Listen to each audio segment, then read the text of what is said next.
Então, assim, o Flamengo no final não teve força nem iniciativa para, na marra, tentar o gol. Aí é o que eu falo, na marra você vai tentar, você vai chutar de longa distância, vai fazer cruzamento, você vai tentar tudo, você não vai ficar trabalhando a bolinha para aparecer, porque não vai aparecer esse espaço. O adversário não vai deixar mais.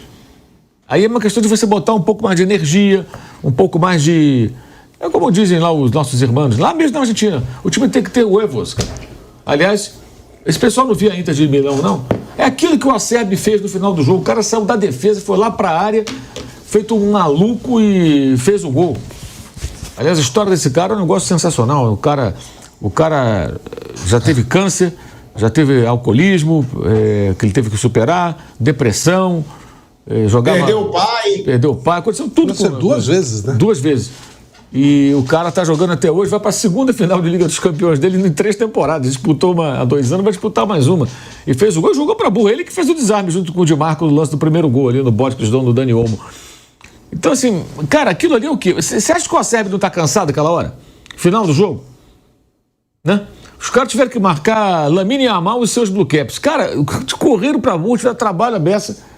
Final do jogo, o cara tá morto. Onde o cara arranca força para ir na área fazer aquele gol? É isso que eu quero dizer.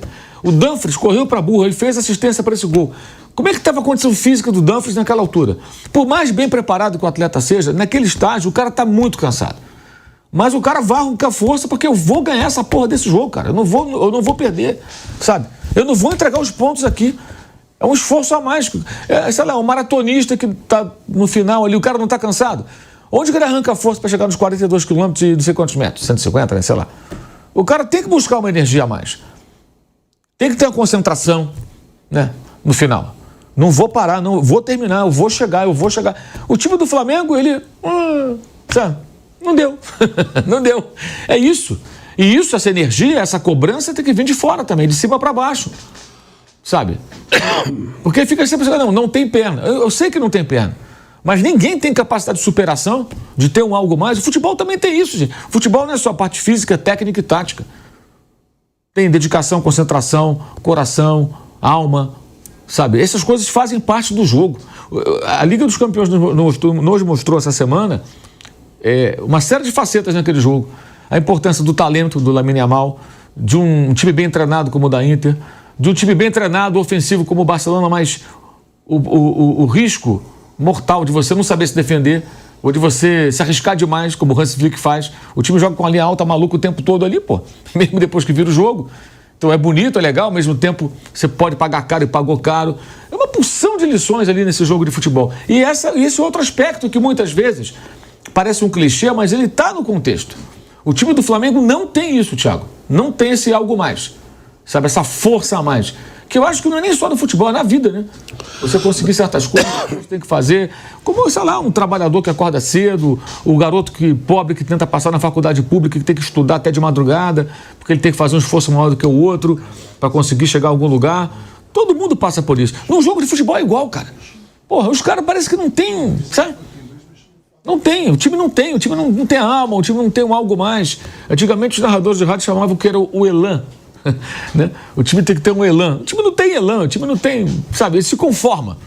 Eu chamo isso de modo banana já há alguns anos. Antes foi um modo banana no nível um pouco mais baixo, já teve níveis mais elevados, mas é isso, se conforma. E o Felipe também, cara, essa postura dele, eu confio nos jogadores. Só deixa eu ir rapidinho para um break. Na Rádio Jovem Pan, seguimos no YouTube. Seguimos, Mauro, pode falar do Felipe Luiz agora. Ele fala, eu confio no jogador. Porra, não é questão de confiar nos jogadores ou não. Não está funcionando. Não está funcionando. Ele tem que apresentar soluções, ele tem que mudar a equipe, ele tem que dar oportunidade para outros, ele tem que dar confiança para alguns. Luiz Araújo, por exemplo, tem mais números do que o Michael. E até que o Bruno Henrique, assistência, gols. O cara não joga. E quando entra, é porque ele joga da direita. Ali é o Gerson. Não seria o momento dele pensar no Gerson em outra função? Mudar alguma coisa? Buscar outra saída? Mudar posicionamento? Não sei. Ele tem que buscar essas soluções. E já para sábado contra o Bahia, que é um jogo que os dois chegam meio mal, né? O Bahia, essa derrota do Bahia ontem também foi... Nossa, foi uma derrota terrível. O time está 5 jogos sem tomar gol, né? Tomou virar 3-1 que colocou em risco a classificação da Libertadores. 50 mil também lá, Fonte Nova e... Ontem foi... de novo, você vê, Libertadores, Nacional de Montevidéu. Perdeu em casa, tem história, tradição, mas não é nada. Veio aqui e ganhou. Penharol no passado, gol do Flamengo. É isso, cara. Você acha, como é que o Nacional de Montevidéu sai do Uruguai para ir para Bahia, longe, né? Para esse jogo? Cara, os caras saem com a faca nos dentes, meu irmão. Os caras saem babando. É isso que eu quero dizer. Esse algo mais, até o torcedor tem às vezes esse algo mais. O time do Flamengo não tem isso. Não tem isso. Isso tem que ser cobrado, tem que ser conversado, sabe? Eu acho que às vezes, assim, o discurso do técnico é importante, claro, ele fala do trabalho, da parte tática e tudo, da parte física, mas existem alguns outros elementos no jogo de futebol que não podem ser ignorados, não. Consegue chutar uma bola com alguma força porque ele não tem perna. Cara, isso é gravíssimo. O presidente do clube tem que chegar hoje lá no CT, chamar o técnico e o diretor e falar, vem cá, como é que é isso? Não tem perna? Porque isso é uma informação. A avaliação do departamento de futebol ele não chutou com mais força, que ele chegou sem perna. 15 minutos de jogo. Correu. Quando chegou, aí chutou aquele peteleco. Não foi nem na altitude, hein? Exato. Ele tentou uma bolinha colocada que ele não teve energia para chutar. Mas peraí, então... Come mais bolo, então, Arrascaeta, né? Sabe que o bolo dá mais energia, né? As calorias a mais e tal. Agora, você está falando desse jogo de terça... Esse jogo, é ridículo isso, mas a gente tem que falar, informação, né? Programa de informação. Se o Central Córdoba empatar, ajuda demais o Flamengo, porque ele só tem que ganhar os 2 jogos. Não precisa... Só de gol nada. É só ganhar os 2 jogos. Ele vai jogar já sabendo esse resultado. Pode ser 1-0, 1-0. E ele fica com uma chance boa de ser líder. Porque ele vencer da LDU... Ele ultrapassa o LDU com 2 gols. Se ele vencer a LDU, por 1-0 que seja, ele golear o Tátira, ele deve ter mais saldo que a LDU, que ele iria para 8 pontos, mesmo que a LDU ganhe do Córdoba, o Córdoba iria para 9 se empatasse. Então esse jogo é super importante. Ele pega o time mais fraco, se ele fizer um placar maior, porque aí os dois se matam. E vai jogar sabendo que é quinta, né? Sim. O Córdoba já vai viajar para Venezuela, vai desgastado. 2 dias sabendo. São 2 dias, o jogo terça, outro quinta. Então você vai na terça-noite, você já sabe qual é a estratégia para esse jogo. Eles ganharam, temos que vencer por 2 gols. Eles empataram. Provavelmente o Central Córdoba não deve jogar no Campeonato Argentino no final de semana, porque é terça, né? Já está fora. Já está fora, né? Já está fora. Agora começa o mata-mata, ele já está eliminado. Estar no Flamengo não é para qualquer um. Não é qualquer um que veste a camisa do Flamengo. É muito difícil, gente. Kleber Xavier, que agora está no Santos, foi auxiliar do Tite durante muitos anos, ele declarou recentemente que a maior pressão que ele já sentiu no futebol foi no Flamengo. Maior do que na seleção brasileira, maior do que no Corinthians. E o Flamengo vive um momento da pressão negativa, porque é tudo muito intenso. Se está ganhando, é maravilhoso. Se está perdendo, é tudo horrível. E o Flamengo está nesse momento. O Flamengo se colocou numa situação muito delicada na Libertadores da América. E o Felipe Luiz está sendo chamado por boa parte da torcida de estagiário. Só que essa torcida, há 2 meses, 60 dias, ali por volta de fevereiro, início de março, morria de medo do Felipe Luiz sair do Flamengo e ser convidado para dirigir a seleção brasileira. Eu mesmo gravei vídeo aqui no canal falando sobre isso, que achava que ele não ia naquele momento, porque esse ano é um ano fundamental de consolidação da carreira do Felipe Luiz como treinador de futebol. Pois é, perceberam como é que é? É isso, gente. As coisas mudam muito rapidamente. Por isso, o Flamengo é diferente e, de fato, não é para qualquer um. E o que eu quero dizer, agora até com mais propriedade dentro do Flamengo, é que isso aí, muitas vezes, é o maior adversário do Flamengo. Atrapalha o Flamengo. Vamos pegar um recorte recente, que é um recorte muito vitorioso. A partir de Jorge Jesus foi embora. A partir daí, o que aconteceu? O Flamengo, ele poucas vezes conseguiu se firmar com o treinador. Dorival obteve bastante sucesso Foi muito bem o Dorival, ganhou Copa do Brasil, ganhou Libertadores da América, mas não continuou. Felipe Luiz, que agora está sendo muito criticado, técnico do Flamengo, e já ganhou Supercopa do Brasil, Campeonato Carioca e Copa do Brasil.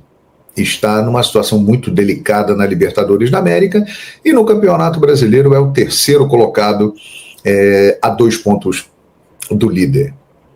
Mas falando dos outros que passaram pós Jorge Jesus, Rogério Ceni, que hoje faz um grande trabalho no Bahia e é apontado por muitos como o treinador que mudou a história do Fortaleza, e com toda razão. Rogério Ceni, ele foi o último treinador campeão brasileiro pelo Flamengo. Em 2020, já ganhou o título em 2021 por causa da pandemia. Brasileiro que hoje dá o que falar, mas que até o final do ano passado, a torcida do Flamengo reclamava. Porra, mas o Flamengo só se dedica às Copas e abandonou o Brasileirão? O Flamengo tem que vencer o Brasileirão? É inadmissível ficar tanto tempo sem ganhar a principal competição do país? Aí, recentemente, a nova diretoria fala o seguinte: o brasileiro é prioridade. Pronto. Virou um inferno isso aí. Porra, mas como que é prioridade? Porque tem Libertadores, tem Copa do Brasil, e nós não vamos nos dedicar às Copas, e o tetra da Libertadores da América. O mesmo público que cobrava a falta de conquista no Campeonato Brasileiro há poucos meses. Então, estão percebendo a diferença? Por isso que eu citei o Rogério Ceni. Ele ganhou o Campeonato Brasileiro. Vitor Pereira, passagem curtíssima no Flamengo, foi mal, não ganhou nada, perdeu tudo. Fez um bom trabalho no Corinthians. Chegou em 4º lugar no Campeonato Brasileiro, quase foi campeão da Copa do Brasil em cima do Flamengo, nos pênaltis no Maracanã. Vitor Pereira hoje é um cara que está badaladíssimo na Premier League, o principal campeonato do planeta Terra no futebol, de países. No Wolverhampton ele está. Ele saiu do Flamengo como um péssimo treinador, horroroso, e não deu certo aqui. Mas o tempo está provando que ele não é horroroso. Pelo contrário. O Flamengo é que é muito difícil. Não é para qualquer um trabalhar no Flamengo. Jorge Sampaoli, o melhor treinador que a seleção do Chile já teve, ganhou Copa América, levou o Chile às 8º de final de uma Copa do Mundo que quase eliminou o Brasil, fez um trabalho espetacular no Santos Futebol Clube, fez um bom trabalho no Atlético Mineiro, no Flamengo.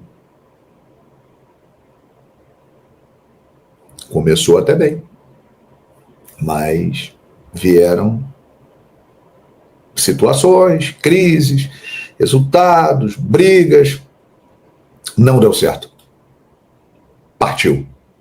Foi embora. Renato Gaúcho teve um início de trabalho espetacular, grandes goleadas, vitórias em sequência, levou o time à final da Libertadores da América, perdeu, mas saiu do Flamengo também como um treinador ultrapassado, caiu no degrau ali da sua carreira, ficou um tempo fora, depois retomou, foi para o Grêmio e hoje está no Fluminense. Então, de fato, minha gente, existem muitos exemplos. Tite, que a nação rubro-negra teve como alvo preferido nos últimos tempos. Aí. O Tite, gente, ele foi o maior treinador da história do Corinthians. Ganhou títulos que ninguém conquistou com o Corinthians, Libertadores, Mundial. É um técnico experiente.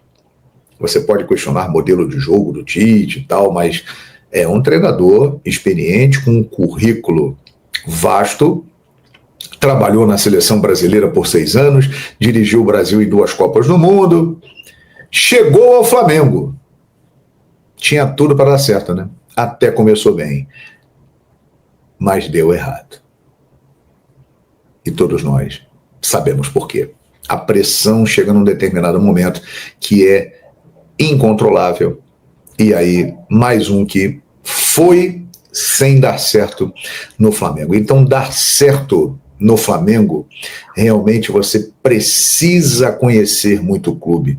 Não é à toa que treinadores que foram jogadores do Flamengo e que iniciaram a carreira no clube, deram certo logo de cara. Carlinhos, Jaime de Almeida, Andrade, agora o Felipe Luiz. Por quê? Porque eles conhecem o Flamengo. Essas foram as notícias do Flamengo. Se gostou, já deixe seu like e se inscreva-se no canal. Até a próxima.